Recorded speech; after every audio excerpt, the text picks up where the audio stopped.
Hello नमस्कार दोस्तों, आज मैं फिर से हाजिर हूँ एक और इन्फॉर्मेटिव वीडियो के साथ। तो आज का हमारा टॉपिक है कैनरा बैंक एजुकेशन लोन। तो दोस्तों, जैसा कि आप स्क्रीन पे देख पा रहे हैं, एजुकेशन लोन पे बहुत सारे वीडियोस बना चुके हैं, बट उन सभी वीडियोस को स्क्रीन पे डिस्प्ले करना पॉसिबल नहीं है। उनमें से कुछ रैंडम वीडियोस के थंबनेल्स आप स्क्रीन पे देख पाएंगे। Property mortgage loan, loan against property rental, personal vehicle loans, two wheeler loan, commercial vehicle loans, personal loans, home loans. दोस्तों, ऑलमोस्ट हर तरह के लोन स्कीम्स में हम वीडियोस बना चुके हैं, जिनकी आपको अलग से प्लेलिस्ट मिल जाएंगी, जिनको हम रेगुलर अपडेट करते रहते हैं। तो आप इनमें से जब भी कोई लोन लेने की सोचे तो एक बार इन वीडियोस को ज़रूर देख लें, ताकि आप इनमें से जो बेस्ट स्कीम है वो चूज़ कर पाएँ। और आज के वीडियो में मैं आपको बताऊंगा कि आप कैनरा बैंक से एजुकेशन लोन कैसे ले सकते हैं, क्या एलिजिबिलिटी क्राइटेरिया है, क्या क्या डॉक्यूमेंट्स लिए जाएंगे, मैक्सिमम कितना लोन मिलेगा, कौन कौन से एक्सपेंसेस कवर किए जाएंगे, सिक्योरिटी क्या है, मार्जिन क्या है, और इसके अलावा आपसे क्या क्या चार्जेस लिए जाएंगे।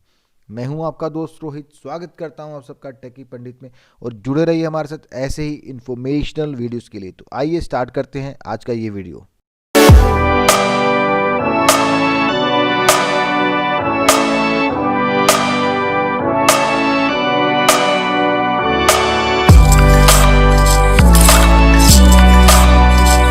तो दोस्तों, सबसे पहले Canara bank education loan scheme का पर्पस क्या है। तो इस स्कीम में आपको लोन दिया जाएगा, चाहे आप इंडिया में स्टडीज़ करना चाहते हैं या अब्रॉड स्टडीज़ करना चाहते हैं। तो जो भी कोर्स आप करना चाहते हैं, उस कोर्स को पूरा करने के लिए आपको लोन दिया जाएगा, चाहे वो इंडिया में हो या किसी फॉरेन कंट्री में हो। एलिजिबिलिटी क्राइटेरिया क्या है? कोई भी इंडियन नेशनल जिसने एडमिशन सिक्योर किया हो थ्रू मेरिट या किसी एंट्रेंस टेस्ट के थ्रू, किसी प्रोफेशनल कोर्स में, जॉब ओरिएंटेड कोर्स में, तो वो सब एलिजिबल हैं इस लोन स्कीम के लिए। तो कोर्सेज कौन कौन से हैं? इनलैंड स्टडी में graduation, post graduation including technical professional courses from reputed colleges, universities approved by UGC, government, AICTE, department of electronics, IMC, autonomous institutions like IIM, IIT, और कोई भी कोर्स, डिग्री या डिप्लोमा कोर्स आप reputed institute या university से करते हैं किसी इंडिया में, तो वो सब एलिजिबल हैं। और अब्रॉड स्टडीज़ के लिए भी सेम क्राइटेरिया है। कोई भी कोर्सेज जो आप कर रहे हैं वो ऑथराइज्ड होने चाहिए, जॉब ओरिएंटेड होने चाहिए, अच्छी यूनिवर्सिटी से आप कर रहे हैं तो बैंक आपको डेफिनेटली फाइनेंस कर देगा। तो क्वांटम इस लोन स्कीम में कितना रहता है? ये क्वांटम जो है टोटली नीड बेस्ड रहता है।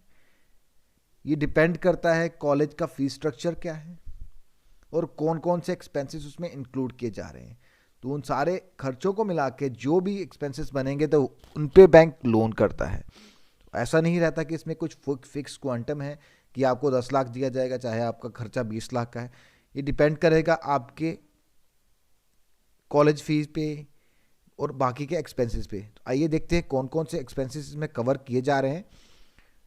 तो course fee, hostel, boarding, examination, library, laboratory fees, purchase of books, equipments, instruments, uniforms, computers if essential for completion of course, caution deposit, building fund, refundable deposit, institution bills, receipts, travel expenses.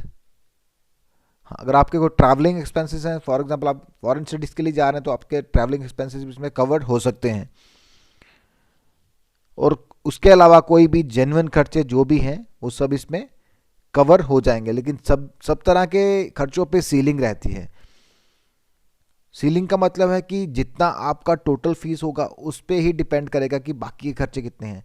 ऐसा नहीं है कि अगर आपका total fees 2 lakh का है और आपका बिल्डिंग फंड जो है वो 10 लाख का है, तो उसका ही कुछ परसेंटेज रहता है। जितनी आपकी ट्यूशन फीस होगी उसके कुछ 10% के अराउंड जो होता है वो कॉशन डिपॉजिट या बिल्डिंग फंड होता है।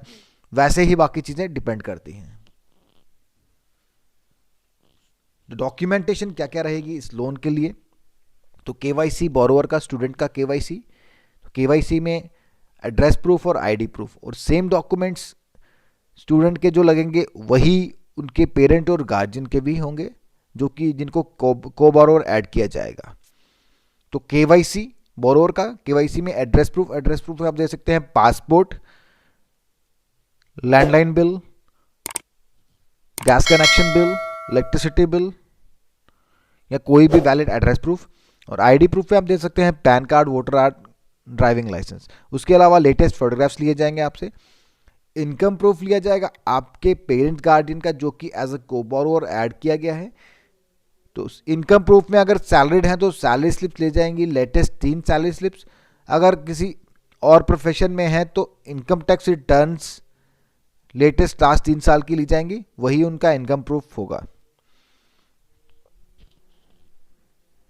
इसके अलावा कॉलेज का offer letter, last qualifying exam के रिजल्ट और मार्क्स कार्ड, एंट्रेंस टेस्ट के result along with marks card. तो यही डॉक्यूमेंट्स हैं मेन जो आपसे मांगे जाएंगे इस लोन करने के लिए। और स्केड्यूल ऑफ एक्सपेंसेस, जो कि कॉलेज देगा कि क्या क्या खर्चे हैं, उसके हिसाब से कॉलेज लोन देगा। तो इंटरेस्ट रेट क्या चार्ज कर रहा है Canara bank? Up to 7.5 lakh, 7.5 lakh तक 1 ईयर MCLR प्लस 2%। तो 1 ईयर MCLR जो है कैनरा बैंक की इस टाइम पे 7.40 है, तो प्लस 2%, तो बन जाएगा 9.40%। 7.5 लाख से अगर ज़्यादा का लोन है तो 1 ईयर MCLR प्लस 1.5%। और 0.5% कंसेशन दी जा रही है गर्ल स्टूडेंट को, और 0.5% कंसेशन और मिल सकती है अगर आप prompt repayment of interest during moratorium करते हैं। क्योंकि मोराटोरियम या हॉलिडे पीरियड जो होता है, उस पीरियड में अगर आप प्रॉपर इंटरेस्ट पेमेंट करते हैं तो आपको 0.5% कंसेशन और दी जाएगी। तो मोराटोरियम के बारे में मैं आपको आगे जाके बताऊंगा। तो रीपेमेंट पीरियड कितना रहेगा? 15 ईयर्स एक्सक्लूडिंग मोराटोरियम पीरियड। तो 15 साल का आपको टाइम दिया जाएगा मोराटोरियम पीरियड को एक्सक्लूड करके। तो मोराटोरियम पीरियड क्या होता है? तो दोस्तों ये वो पीरियड होता है जिसमें एक तरह से कस्टमर को छूट होती है। अगर वो चाहे तो EMI भर सकता है, अगर वो चाहे तो EMI स्किप कर सकता है। बट एजुकेशन लोन में वैसे भी उस टाइम में EMI नहीं बनती है, क्योंकि मोराटोरियम पीरियड में सिर्फ मोस्टली जो बैंक्स होते हैं एजुकेशन लोन में सिंपल इंटरेस्ट ही चार्ज करते हैं, और कस्टमर को वो इंटरेस्ट ही देना होता है। और यही इंटरेस्ट रेट में आपको कंसेशन भी दिया जा रहा है। अगर आप मोराटोरियम पीरियड में प्रॉपर इंटरेस्ट जो है वो सर्व करते हैं तो आपको 0.5% का एक्स्ट्रा कंसेशन भी दिया जाएगा। और मोराटोरियम जो है वो है कोर्स पीरियड प्लस 1 ईयर। जितना भी आपका कोर्स पीरियड होगा, फॉर एग्जांपल आपका कोर्स 4 साल का है तो 4 साल तक आपको हॉलीडे पीरियड रहेगा, प्लस उसके बाद 1 साल का और टाइम दिया जाता है कि आपको जॉब वगैरह लग जाए, तो उसके बाद ही इसकी जो प्रॉपर इंस्टॉलमेंट है वो स्टार्ट होती है। हाँ, अगर आप उस पीरियड में प्रॉपरली इंटरेस्ट भी सर्व नहीं करेंगे तो आप पे जो है इंटरेस्ट बर्डन काफ़ी ज़्यादा बढ़ जाएगा। क्योंकि 4 साल का अगर आपका कोर्स है प्लस 1 ईयर, 5 साल तक अगर आपने कोई इंटरेस्ट नहीं भरा है तो उसके बाद में आप पे इंटरेस्ट बर्डन काफ़ी बढ़ जाएगा और आपकी EMI भी काफ़ी बढ़ जाएगी। तो बेटर है आप साथ में प्रॉपरली रेगुलरली इंटरेस्ट सर्व करते रहें, क्योंकि उस टाइम में तो खाली सिंपल इंटरेस्ट ही बैंक चार्ज करता है, तो उससे आपका जो इंटरेस्ट बर्डन बहुत कम रहता है। क्योंकि उसके बाद में तो पहले तो सिंपल इंटरेस्ट है, उसके बाद में तो कंपाउंड इंटरेस्ट स्टार्ट हो जाएगा, तो आपको काफ़ी हैवी अमाउंट पे करना पड़ेगा। तो बेटर है आप साथ साथ में इंटरेस्ट सर्व करते रहें, क्योंकि वो सिंपल इंटरेस्ट होता है ड्यूरिंग मोराटोरियम पीरियड। अराउंड 4-5 साल का मोराटोरियम तो आपको मिलेगा ही, क्योंकि 4 साल से अराउंड तो सभी कोर्सेज की पीरियड है। हाँ, अगर कोई डिप्लोमा कोर्सेज हैं, शॉर्ट टाइम कोर्सेज हैं, वो अलग है। नॉर्मली जो डिग्री कोर्सेज हैं वो 4 साल के हैं ही प्लस 1 ईयर, तो 5 ईयर्स का आप टाइम है आपके पास। तो आप उस टाइम में अपना इंटरेस्ट वगैरह सर्व करते रहें। तो डिसबर्समेंट जो होता है वो कैसे होता है इसका? तो ये ऐसा नहीं है कि अगर आपको जो लोन सैंक्शन हुआ वो डायरेक्टली स्टूडेंट के अकाउंट में या उसके पेरेंट्स के अकाउंट में चला जाएगा, वो अपनी मर्जी से पैसे को यूज़ करेंगे, ऐसा बिल्कुल भी नहीं होता है। ये पैसा जो होता है स्टेजेस में डिसबर्स किया जाता है। जैसे आपका लोन आज 10 लाख का आपने लोन करवा लिया अपने एजुकेशन के लिए, बट वो 10 लाख एक साथ बैंक डिसबर्स नहीं करेगा, वो स्टेजेस में किया जाएगा। जैसे आपकी ईयरली फीस या टर्म फीस या सेमेस्टर फीस जैसे ही ड्यू होगी तो बैंक उतना पैसा आपके लोन अकाउंट को डेबिट करके सीधा ट्रांसफ़र कर देगा कॉलेज या यूनिवर्सिटी को। आपको पैसा नहीं दिया जाएगा और एक तरह से आपके लिए फ़ायदा है। अगर एक टाइम में बैंक सारा पैसा रिलीज़ कर देगा तो सारे पैसे पे उसी टाइम इंटरेस्ट स्टार्ट हो जाएगा। बट एजुकेशन लोन में ऐसा नहीं होता। इसमें जो इंटरेस्ट लगता है वो स्टेजेस पे लगता है। ये नीड बेस्ड होता है। जैसे ही स्कूल को रिक्वायरमेंट होता है, कॉलेज को रिक्वायरमेंट होता है, तो बैंक उनको पैसा भेज देता है और जो पैसा बैंक भेजता है उसी पे इंटरेस्ट लगता है।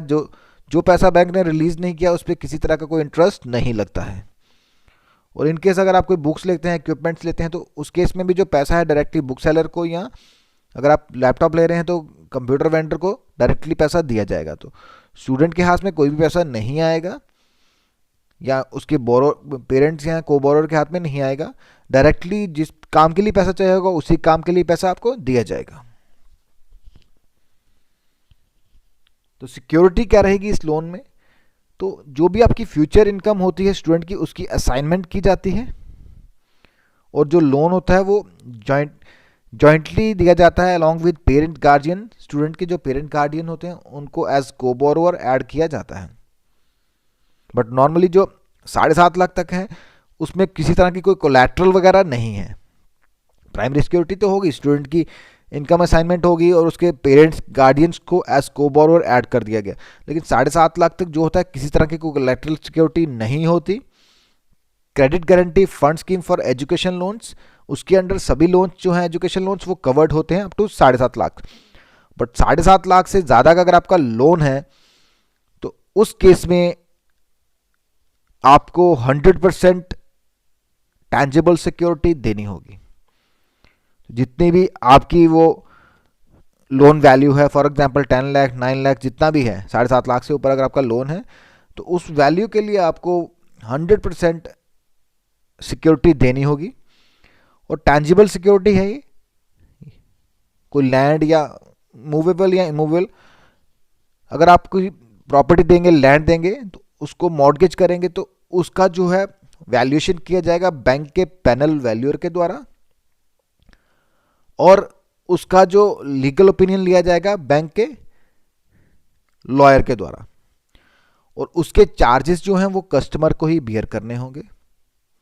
तो नॉर्मली एजुकेशन लोन्स में चार्जेस नहीं रहते हैं, बट अगर आप ज़्यादा ले रहे हैं लोन 7.5 लाख से तो आपको जो मॉर्गेज देनी होगी तो मॉर्गेज की जो वैल्यूएशन होगी या उसका लीगल ओपिनियन होगा उसके चार्जेस कस्टमर को बेयर करने पड़ेंगे। तो मार्जिन कितना रहेगा? अप टू 4 लाख नील है। अबव 4 लाख अगर इंडिया में स्टडीज़ कर रहे हैं तो 5% है, अगर अब्रॉड स्टडीज़ के लिए जाते हैं तो 15% मार्जिन है। तो मार्जिन वह पैसा होता है जो आप बोरोवर खुद से देता है। फॉर एग्जांपल अगर आपका 10 लाख का लोन है तो आप इंडिया में स्टडी कर रहे हैं तो 9.5 लाख तक का बैंक फाइनेंस करेगा, 50,000 आपको खुद से देना होगा। बट अगर अब्रॉड स्टडीज़ के लिए जा रहे हैं तो 10 लाख का ही लोन है तो उस केस में 8.5 लाख रुपया बैंक देगा और 1.5 लाख रुपया कस्टमर को खुद से अरेंज करना होगा। तो ये था Canara bank education loan for inland and abroad studies. तो दोस्तों कैसा लगा आपको आज का ये वीडियो? कमेंट करके कमेंट बॉक्स में ज़रूर बताएं। अगर आपको ये वीडियो पसंद आए तो वीडियो को लाइक करें, चैनल को सब्सक्राइब करें और वीडियो को शेयर करें। Thank you for watching.